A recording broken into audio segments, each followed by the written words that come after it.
जय हिंद साथियों, मैं आपके लिए लाया हूं परसेंटेज के कुछ इंपॉर्टेंट सवाल जो आपके वनडे एग्जाम्स में और कॉम्पिटिटिव एग्जाम्स में लगातार पूछे जाते हैं। जैसे क्वेश्चन नंबर 1 लाया है, 15% का भिन्न रूप क्या होगा। भिन्न रूप हमसे पूछा है। तो जब हम किसी भी सवाल में परसेंट लगा होता है, परसेंट हटाने के लिए हम उसको 1/100 लिख देते हैं। तो हमसे पूछा है 15%, तो 15 की जगह पे 15% की जगह पे हमने आपको बताया अभी 1/100, तो 1/100 कर लिया। तो ये आ जाएगा 15/100। अब ये 5 से काट दो, ये आ जाएगा 3/20। ये आपका हो गया क्वेश्चन नंबर 1 का भिन्न रूप। अब हम बढ़ते हैं अगले सवाल की ओर। अगर कहीं भी डाउट हो तो कमेंट कर दीजिएगा। अगला सवाल देखते हैं क्या है। अगला सवाल हमसे कहा गया है क्वेश्चन नंबर 2 कि 1/5 को परसेंट रूप में कैसे लिखेंगे। अभी तक हम परसेंट में जो लिख रहे परसेंट को जो लिख रहे थे वो हम 1/100 लिख रहे थे, लेकिन जब हमें 1/5 का परसेंट रूप चाहिए तो हम इसे 1/5 गुणा 100, तो ये आ जाएगा हमारा 20%। ये हो गया हमारा दूसरा। अच्छा, ऐसा करते हैं, आप लोग ये लिखने के बाद कुछ फ्रैक्शंस लिखा देते हैं आपको, जिससे कि आपके आने वाले एग्जाम्स में इसी पेपर में या इसी सीट में जो भी आपके सवाल होंगे वो आसानी से कर सकेंगे आप, जिसके लिए आपको कोई दिक्कत नहीं होगी। जैसे हम 100% को लिख सकते हैं। कोई भी चीज़ अपने आप में 100% होती है तो हम 100% को 1 लिख सकते हैं। दूसरा हमारा है 50%, इसको हम 1/2 लिखेंगे। तीसरा है हमारा 33 सही 1/3%, इसको हम 1/3 लिखेंगे। दूसरा है हमारा अगला है 25%, इसको हम 1/4 लिखेंगे। उससे अगला है 12.5%, इसको हम 1/8 लिखेंगे। अब आगे हम जो भी इसकी फ्रैक्शंस होंगी वो या तो इसके मल्टीप्लाई में होंगी या फिर इसके डिवाइड में। जैसे कि इसको अगर हम 2 से गुणा कर दें तो ये हमारा हो जाएगा 66 सही 2/3%, इसी को हम लिख सकते हैं 2/3। ये इसके भिन्न रूप हैं जिसको हमें बार बार बदलना नहीं पड़ेगा। 25% को अगर हम 2 से गुणा कर दें तो ये 50% हो जाएगा। तो 50% की तो हम लिख चुके हैं, इसलिए हम सीधे इसको 3 से गुणा करेंगे। 3 से गुणा करने के बाद ये 75% हो जाएगा। 75% की वैल्यू हो जाएगी आपकी, हो जाएगी 3/4। इसी प्रकार 12.5% को हम जो भी करें 3 से गुणा कर लो, क्योंकि 2 से करेंगे तो 25 ही आएगा। तो आप ये सभी नोट करते रहना बहुत ध्यान से, क्योंकि ये आपके आगे जितने भी सवाल कराए जाएंगे इनसे रिलेटेड ही कराए जाएंगे, इनकी बहुत ज़्यादा ज़रूरत पड़ने वाली है आप लोगों को। तो इसको हम करेंगे तो ये आ जाएगा 36 यानी कि 37 सही 1/2%, तो ये हो जाएगा आपका 3/8। ये लिख लीजिएगा। और इसके अलावा भी कुछ हैं जो आपको चलते चलते बता दिए जाएंगे। जिस तरह से सवाल पूछे जाएंगे उस तरह से आपको बता दिए जाएंगे। जहाँ कहीं भी आपको कोई भी डाउट होगा इन चीज़ों में, ये हमारे बस कुछ नहीं, बेसिक परसेंटेज के जो भी हैं वो भिन्नात्मक रूप हैं जिसको हमें आगे सवालों में ज़रूरत पड़ेगी। जैसे कि अगला सवाल आपको अभी बताते हैं हम क्या है। अगला सवाल कह रहा है 650 का 20% क्या होगा। रुपए 650 का 20% क्या होगा, ये आपका सवाल है।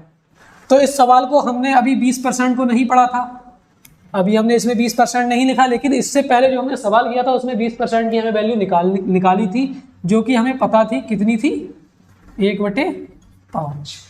तो या तो साइड में लिख लो, उसी में एक और नोट कर लो 20% बराबर 1/5, या सीधे अगले उस सवाल से ले लेना। 5 से इसे काट दो, 1 3 0, तो ये आ जाएगा 130 रुपये।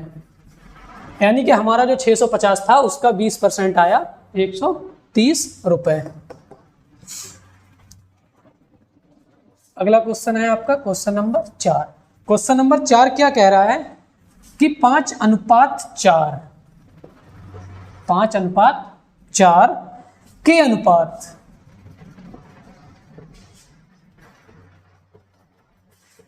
के अनुपात को प्रतिशत में कितना लिखेंगे?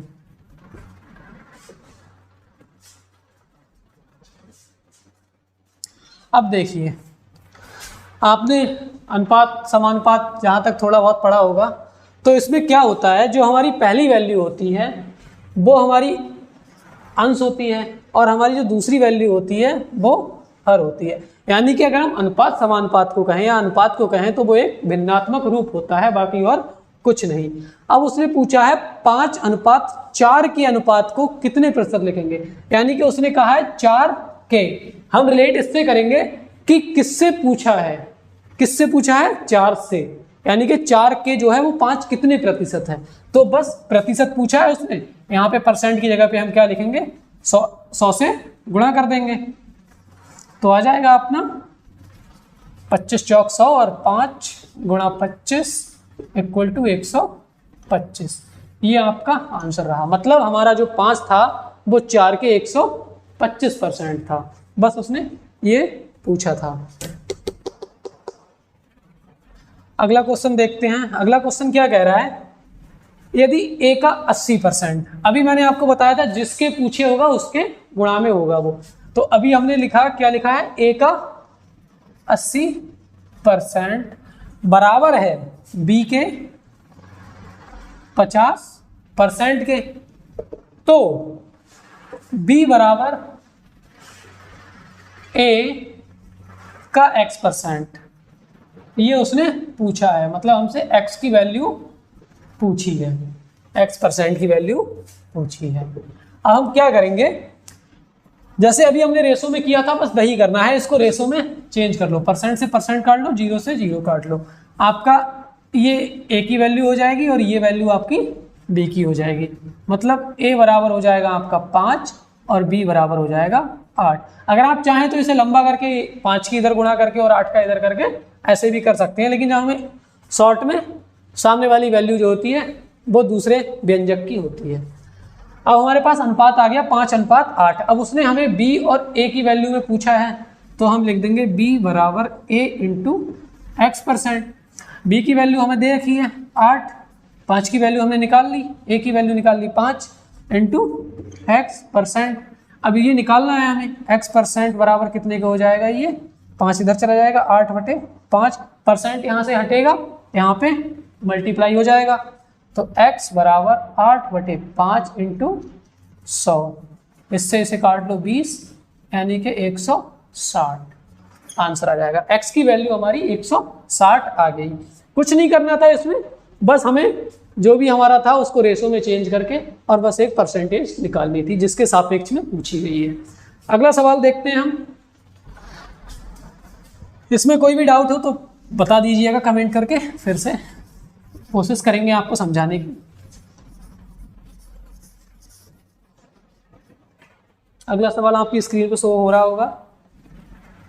यदि y का 80%, किसका? क्वेश्चन नंबर 6 होगा ये। यदि y का 80% बराबर है किसके? x के, यानी कि जो हमारे पास x है उसका मान जो है वो y के 80% के बराबर है, तो हम कुछ नहीं करेंगे, 80 को मतलब भिन्न में तोड़ लेंगे। y इंटू 80/% हटेगा, 100 आ जाएगा। 20 चौक 80, 20 पंजे 100 बराबर है x के, तो 4y बराबर हो जाएगा 5x के। अब उसने पूछा क्या है हमसे, तो x कितना प्रतिशत है y का, x का कितने प्रतिशत y है। अब हम y की वैल्यू 5 आ गई और x की वैल्यू 4 आ गई, तो x जो है वो कितने प्रतिशत है y के, तो हमें y की वैल्यू मिल गई 5 और x की वैल्यू मिल गई 4। अब y जो है वो x का कितने प्रतिशत है, तो हमने अभी बताया था आपको, जिसका पूछेगा उसको बटे में रख लेंगे, जिसको पूछेगा उसको ऊपर रख लेंगे, इंटू 100, 125 आंसर हो जाएगा ये। ठीक है, 125%। अगला देखते हैं। इसमें उम्मीद है कोई डाउट नहीं होगा, सेम सवाल है। ऐसा कुछ ज़्यादा बदलाव है नहीं इसमें।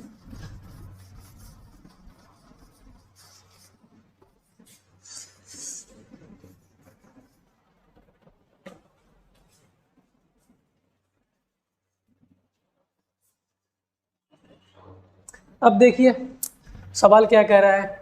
अभी तक हमें x बाई दो फैक्टर दे रखे थे, अब हमसे सीधे वैल्यू पूछेगा। क्या पूछेगा, क्या कह रहा है वो, x का 30%, किसका, x का 30% बराबर है 72 के, तो x का मान बताओ। सिंपल सवाल है, कर सकते हैं आप सब लोग। 30/100 इक्वल टू 72, परसेंट हटेगा बटे में 100 आएगा, 3 से काट दो इसे, 3 दूनी 6, 3 चौक 12, तो x बराबर कितने के आ जाएगा, 240 के। ये हमारा आंसर हो गया। छोटा सा सवाल था, सब लोग कर सकते हैं, ऐसा कुछ इसमें कंफ्यूजन वाला था नहीं। अगले बढ़ते हैं सवाल नंबर 8 की ओर। ये हमारा 7वां सवाल था और अगला सवाल क्या कह रहा है, a प्लस बी का 15%, a प्लस बी का 15% जो है बराबर है a माइनस बी के, a माइनस बी के 25% के। अब उसने क्या पूछा है हमसे, तो b का कितने प्रतिशत a के बराबर होगा। अभी उस पर बात नहीं करते हैं, अभी इसको सॉल्व करते हैं हम। परसेंट से परसेंट कट जाएगा, 5 3 15 25, यानी कि हमारा a प्लस बी बराबर आ जाएगा, सामने वाली वैल्यू होगी, सामने कितना है 5 और a माइनस बी कितना हो जाएगा 3। अब हम a की वैल्यू ऐसी रखें जिसको जोड़ने पर b के साथ जोड़ने पर 5 आए और b के साथ घटाने पर 3 आए। अगर हम यहाँ पे साफ साफ देख पा रहे हैं, अगर हम a की वैल्यू 4 रखें और b की वैल्यू 1 रखें तो इसको जोड़ने पर 5 हो जाएगा, और इसको हम a की वैल्यू 4 रख के b की वैल्यू 1 रखें तो घटाने पे 3 भी हो जाएगा। मतलब हम इसको रख दें तो हमारा आंसर जो है वो आ सकता है, यानी कि आएगा। अब हमें पता लग गया a बराबर कितने हो गया और b बराबर कितना हो गया। चाहे तो आप इसको डबल फ्रिक्शन बना के, डबल समीकरण बना के कर सकते हैं, लेकिन वो बहुत लंबा हो जाएगा, इतना टाइम नहीं होता है कंपटीशन में। अगले देखते हैं। तो हमने a बराबर 4 रख लिया और b बराबर 1 रख लिया। अब उसने पूछा क्या है हमसे, तो b का कितने प्रतिशत a है, तो b का कितने प्रतिशत, किसका, b का, b बटे में आ जाएगा, b की वैल्यू कितनी है 1, कितने प्रतिशत a है, a कितना है 4%, पूछा है तो 100 से गुणा हो जाएगी, तो यानी कि 400%। आंसर हो जाएगा आपका 400%। देखिए हम अगला क्वेश्चन देखते हैं, क्वेश्चन नंबर 9। क्वेश्चन नंबर 9 क्या कह रहा है कि 300 का 25%, किसका, 300 का हटेगा तो मल्टीप्लाई आएगा, का 25% की हमने फ्रैक्शन वैल्यू आपको लिखाई थी 1/4, तो सीधे हम 1/4 भी लिख सकते हैं। 300 का 25% का 20%, यानी कि अब हमसे 1 का और पूछा है उसने, यानी कि फिर मल्टीप्लाई। 20% की भी फ्रैक्शन वैल्यू हमने आपको लिखाई थी अभी 1/5। ये हम इसलिए कर रहे हैं ताकि हम इसको 100 में चेंज करके बार बार इनको काटें ना, जिससे हमें जल्दी और टाइम सेविंग सॉल्यूशन मिल सके, जिससे हमें अगले सवाल के लिए टाइम बचा सके एग्जाम टाइम में। तो ये हमारा हो जाएगा 5 चौक 20, 20 से इसे काट दो 2 और ये आ जाएगा 15, यानी कि 300 के 25% का 20% जो है वो कितना आएगा 15। ये बस हमारा सॉल्यूशन था। इसको आप चाहें तो पूरा 100 25/100 या 20/100 करके भी कर सकते हैं, आएगा वही, बस आपका इससे ये छोटा हो गया और आपका टाइम भी बच गया। जो भी हमसे पूछा था वो हमें प्राप्त हो गया। अगले सवाल की ओर बढ़ते हैं।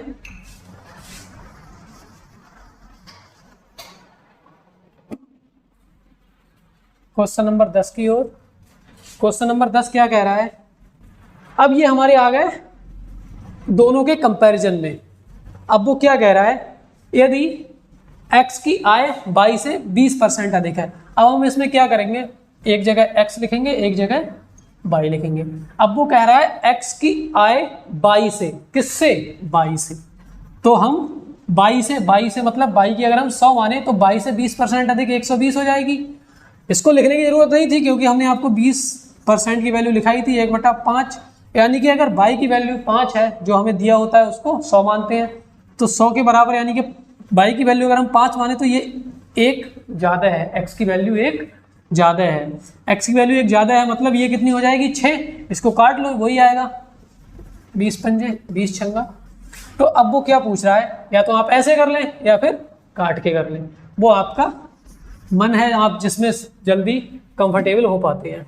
अब वो क्या कह रहा है, तो y की आय x से कितने प्रतिशत कम है। अब देखिए y की आय x से कितने प्रतिशत कम है, आप ये बताइए अभी यहाँ पे कितनी कम है, रेशो में कितनी कम है, 1 रेशो कम है, y की आय x की आय से 1 रेशो में कम है। किससे कम है, ये हमने पिछले सवाल में बताया था, किससे कम है, x से कम है, तो उसने x की वैल्यू पूछी है। 1/6 का मतलब होता है, क्या होता है, नहीं 16 सही 2/3%, 16 सही 2/3%। आप ये लिख लीजिएगा, उसमें शायद छूट गई थी ये परसेंट वैल्यू 1/6, इसको आप अलग से उसी में नोट कर लीजिएगा जो शुरू में कराई थी, और इसका आंसर ये हो जाएगा। उसने बस यही पूछा है हमसे कि कितने प्रतिशत कम है, किससे कम है, x से। जिससे भी पूछा जाएगा उसको हम बटे में लिख लेंगे, और जिससे कम या ज्यादा पूछा जाएगा वो बटे में आ जाएगा, और जिसको अंतर निकाल के और वही हम परसेंटेज वैल्यू निकाल देंगे। आप चाहो तो इसके बराबर में 100 रख के काट सकते हो, आएगा वही, ठीक है। चलिए बढ़ते हैं अगले क्वेश्चन की तरफ। क्वेश्चन नंबर 11 क्या कह रहा है क्वेश्चन नंबर आपका, इसमें हमें दो नाम दिए गए हैं, राम और श्याम। वो कह रहा है यदि राम की आय श्याम की आय से 12.5% अधिक है, यानी कि 12.5% की हमने आपको फ्रैक्शन वैल्यू लिखाई थी अभी, कितनी थी 1/8। अब उसने क्या कहा है, किससे अधिक है, श्याम से अधिक है, यानी कि अगर हम श्याम की आय 8 माने तो राम की आय कितनी हो जाएगी, 1 अधिक हो जाएगी, यानी कि 9 हो जाएगी। अब उसने क्या पूछा है हमसे, तो श्याम की आय राम की आय से कितने प्रतिशत कम है।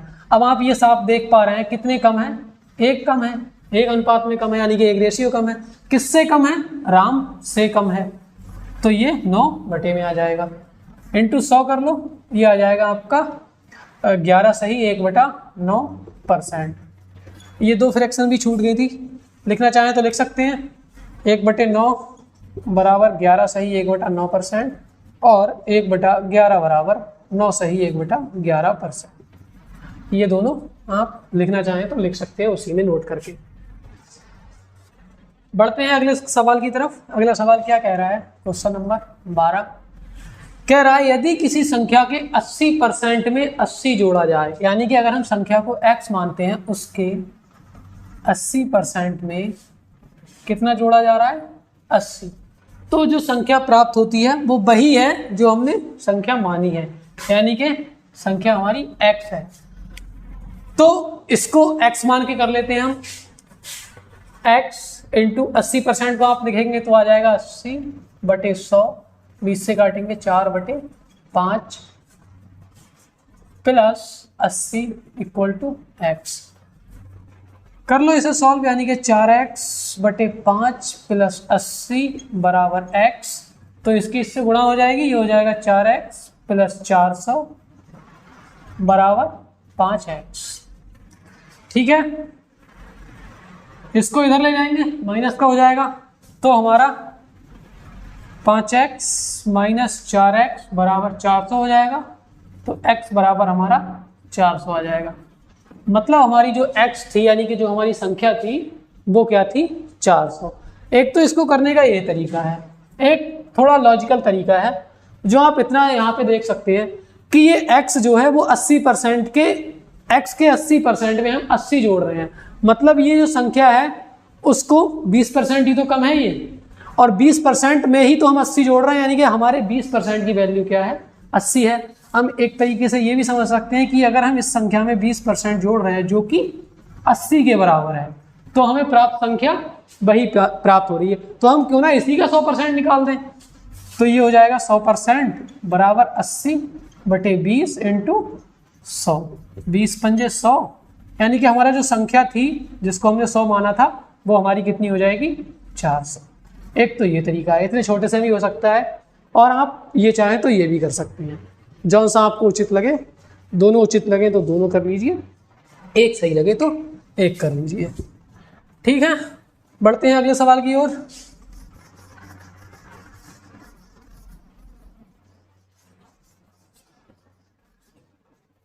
आपका अगला सवाल क्या है? यदि किसी विद्यालय में 70% विद्यार्थी जो हैं वो लड़कियां हैं, यानी कि किसी भी कॉलेज में दो चीज़ें होती हैं, हाँ अलग अलग, अगर वो गर्ल्स कॉलेज तो अलग बात है, लेकिन हर एक में बॉयज़ होते हैं और गर्ल्स होती हैं। वो कह रहा है 70% जो हैं वो लड़कियां हैं, तो बाकी के जो स्टूडेंट होंगे वो क्या होंगे? लड़के होंगे, यानी कि 30% क्या होंगे? लड़के होंगे हमारे पास कॉलेज में। तो वो कह रहा है लड़कों की संख्या जो है वो 510 है, यानी कि 510 क्या है हमारे पास? बॉयज़ हैं, और बॉयज़ हमारे पास परसेंट में कितने हैं? 30% है, यानी कि 30% जो है वो बराबर है किसके? 510 के। तो उसने हमसे पूछा क्या है? विद्यालय में कुल विद्यार्थी कितने हैं? कुल विद्यार्थी तो 100% ही हैं, तो हमें 100% की वैल्यू निकालनी है। 510/30 × 100, जिसकी हमसे वैल्यू पूछी जाती है उसको हम मल्टीप्लाई में रखते हैं, जिसके सापेक्ष में दी गई होती है उसको हम बटे में रखते हैं। तो 0 से 0 काट दो, 3 से ये काट दो, 17, यानी कि हमारे पास टोटल स्टूडेंट्स जो हैं कॉलेज में वो कितने हैं? 1700 स्टूडेंट्स हैं हमारे पास। ये था हमारा सॉल्यूशन। अब वो इसमें से हमें लड़कियों की भी पूछ सकता है, तो हम यहाँ पे क्या करेंगे? जहाँ हमने 100% लिखा है वहाँ पे हमें 100% ना लिख के 70% लिखना है बस। जैसे हमने यहाँ पे लिखा 30% बराबर है 510 के, तो हमें 70% की वैल्यू चाहिए, जो हमने अभी आपको बताया था, जिसकी वैल्यू पूछी होती है उसको हम गुणा में लिख लेते हैं। तो अब हम 70% निकाल लेते हैं जो कि लड़कियों की संख्या है। तो ये आ जाएगा 510/30 × 70, इससे इसे काट दो, इससे इसे काट दो, ये आ जाएगा 17, 17 सत्ते 119। तो कॉलेज में जो है वो गर्ल्स की संख्या है 1190। अब हम इसको ये ना करके ये भी कर सकते थे, जब हमारे पास टोटल स्टूडेंट्स आ गए तो हम उसमें से बॉयज़ की संख्या को माइनस कर देते हैं, गर्ल्स की आ जाती। अगर गर्ल्स की दी होती तो हम गर्ल्स को माइनस कर देते तो हमारे पास बॉयज़ की आ जाती हैं। आप किसी भी एक की निकाल लीजिए, बाकी तीनों आपको मिल जाएंगी। अगले सवाल की ओर बढ़ते हैं, जो होगा हमारा 14वां सवाल।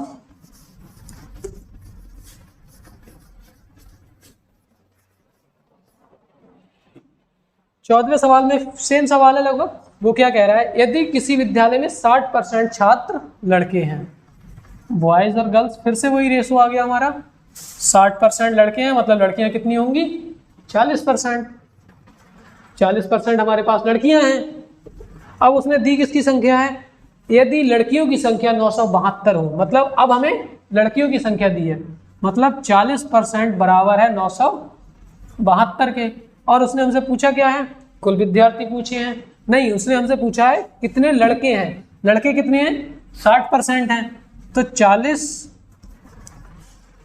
60% बराबर 972/40 × 60%, क्योंकि हमसे 60% यानी कि लड़कों की संख्या पूछी है, इसलिए हम गुणे में 60% रख देंगे। काट लो इसे, 20 दूनी 20 तियाँ, इसे काट लो 2 से, 2 चौकाट 2 अट्ठे 16, 2 छंग 12। अब इसकी इससे गुणा कर दो, 3 छक 18 और 8 तियाँ 24 और 1 25, 3 चौक 12 और 2 14। यानी कि जो हमारे पास लड़के हैं वो कितने हैं? बॉयज हमारे पास कितने हैं? 1458। इतने हमारे पास लड़के हैं।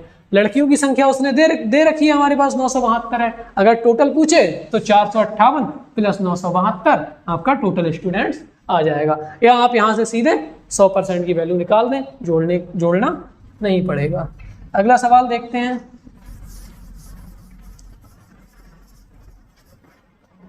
सवाल नंबर 15 होगा ये। क्या कह रहा है? दो संख्याओं का अंतर बड़ी संख्या का 20% है। हमारे पास दो संख्याएं हैं, यानी कि अगर हम इसे x - y माने तो ये किसके बराबर है? बड़ी संख्या के 20%। बड़ी संख्या हमने x मानी है, जिसमें से माइनस किया है वही बड़ी होगी, तो x में से माइनस किया है हमने, x माना है, तो x के कितना है? 20%। और उसने एक बात उसमें और कही है, छोटी संख्या 20 है। हमें y की वैल्यू पता लग गई, हमें सवाल में ही दिया है y की वैल्यू कितनी है? 20 है, तो हम y हटा के यहाँ पे 20 रख देंगे। अब हम इसको चेंज कर लेंगे भिन्न में, तो x माइनस 20 बराबर होगा x इंटू 20%, आपको पता ही होगा 1/5 होता है। इसकी गुणा इधर हो जाएगी, कितना हो जाएगा ये? 5x माइनस कितना हो जाएगा ये? 100 बराबर x। तो अब ये माइनस का है, ये इधर जाएगा, प्लस का हो जाएगा, ये प्लस का है, इधर आएगा माइनस का हो जाएगा। 5x माइनस x बराबर 100, यानी कि 4x बराबर 100 हो जाएगा। x बराबर आपका आ जाएगा 100/4 इक्वल टू 25 आंसर हो जाएगा। यानी कि हमारे पास बड़ी संख्या जो है वो 25 है और छोटी संख्या 20 है। तो आज आपके लिए 15 सवाल रखे गए थे, क्योंकि आपका ये परसेंटेज का पहला सेशन था। इसके बाद अगर आप किसी और टॉपिक पे भी वीडियो चाहते हैं या किसी और की प्रैक्टिस करना चाहते हैं तो आप कमेंट करके बता सकते हैं, उसके पहले आपको सवाल दे दिए जाएंगे। बाकी आपका ये परसेंटेज की पहली क्लास थी, इसके अलावा भी आपकी क्लास चलती रहेगी, कुछ वीडियोस आएंगी और इसकी सीट आपको मिल जाएगी। आज के लिए इतना ही काफ़ी है, मिलते हैं अगली क्लास में। बने रहें हमारे YouTube channel target entrance exam में। जय हिंद।